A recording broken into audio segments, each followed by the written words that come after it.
আজ বছরের শেষ দিন। ক্যালেন্ডারের একটা পাতা শুধু নয়, আজ বিদায় নিচ্ছে অনেক না বলা কথা, অনেক অপূর্ণ ইচ্ছে, অনেক না পাওয়ার দীর্ঘশ্বাস। এই বছরে আমরা হেসেছি, কেঁদেছি, হারিয়েওছি। আবার কিছু কিছু জিনিসের মধ্যে নিজেকেও খুঁজে পেয়েছি। কিছু মানুষ এসে থেকে গেছে মনে, কিছু মানুষ আবার চুপচাপ দূরে সরে গেছে। আজকের দিনটা যেন এক নীরব দাঁড়িপাল্লার। এক পাশে সাফল্যের হাসি, আরেক পাশে ব্যর্থতার শিক্ষা।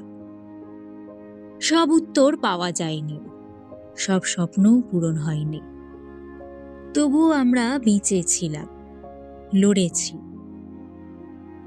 আর এটাই সবচেয়ে বড় প্রাপ্তি।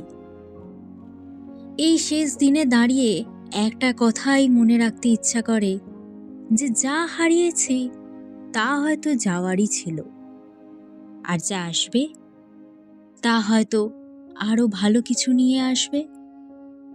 নতুন বছর আসছে, নতুন আলো, নতুন আশা, নতুন গল্প নিয়ে।